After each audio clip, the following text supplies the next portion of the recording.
काय म्हणते ऋतुवा मॅडम सकाळी सकाळी?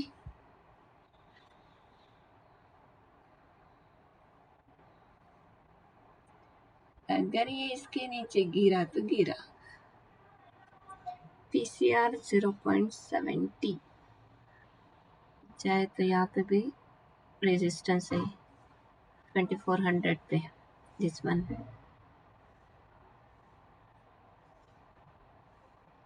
100 पॉइंट्स का विंडो है।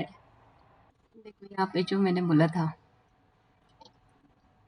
कि 100 पॉइंट तक का मूवमेंट तो ये दे ही सकता है निफ्टी के चार्ट पे।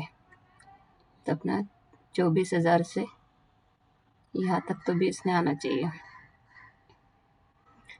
यहाँ भी अगर ट्रेड लिया होता तो अपना 190 अभी तक टारगेट पूरा हिट हुआ होता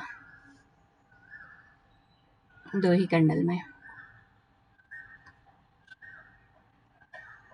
ये लिया था क्योंकि सुबह के मेरे कुछ काम भी थे और दूसरी चीज़ ये है कि सुबह सुबह का मैंने जैसे कहा था कि 100 पॉइंट का मूवमेंट है और ऊपर से अगर 2400 से अगर देखा तो यहाँ से रेजिस्टेंस दिख रहा है।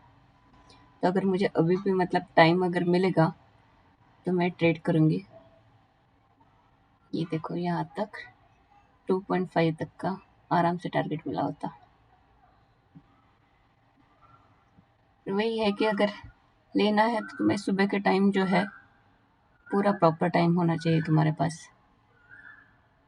ऐसा अभी मतलब तुम फोकस नहीं कर सकते उस टाइम पे तो फिर बेटर है कि उस ट्रेड को अवॉइड ही कर लो। पर एक चीज़ का मुझे अच्छा लगा कि चलो मैंने जहाँ से मार्क किया था वहाँ से एटलीस्ट मेरा ट्रेड चल गया।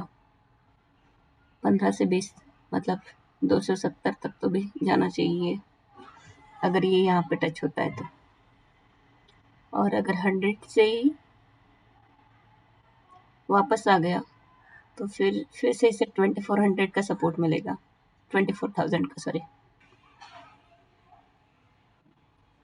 सी फिबोनाची इतना अच्छा टूल है ना, इसमें अगर अब अभी के लिए वही एक सपोर्ट एरिया बन रहा है फिबोनाची के हिसाब से। अगर हम लोग यहाँ पे भी देखें जो फर्स्ट 2 कैंडल्स में ऊपर गया था तब भी देखो ये जो गोल्डन रेशियो है ना एग्जैक्टली यहाँ से सपोर्ट लिया था मार्केट ने।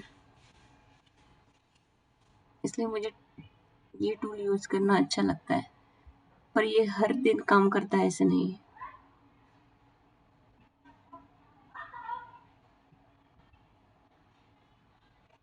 इसके भी कुछ रूल्स होते हैं, कैसे लगाना है, कहाँ तक आएगा।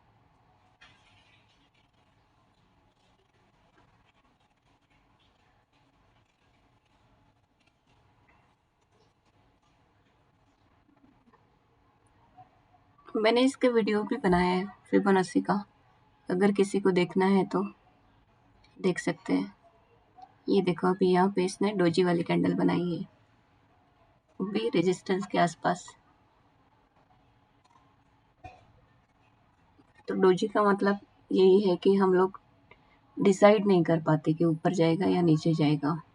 जो भी अगर इसका हाई तोड़ दिया, हाई तोड़ने के बाद इसके ऊपर क्लोजिंग आया तो सोच सकते हैं।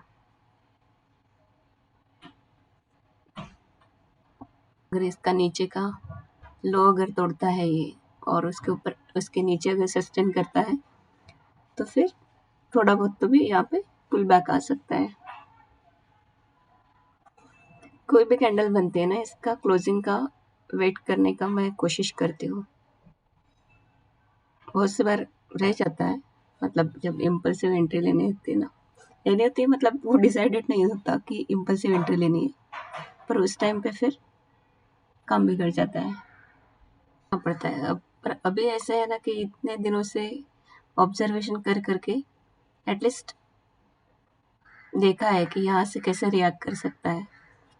पर थोड़ा बहुत जो डर रहता है कि अरे इतनी बड़ी कैंडल बन गई, एंट्री लूँ या ना लूँ, तो उस टाइम पे थोड़ी सी दिक्कत होती है। पर उसे भी मैंने अभी काफ़ी हद तक समझ लिया है तो ओवरकम करने का तो मैं ट्राई कर ही रही हूँ। बस मुझे थोड़ा-सा टाइम मैनेज करना पड़ेगा मेरे बाकी के जो काम है उसके अकॉर्डिंगली।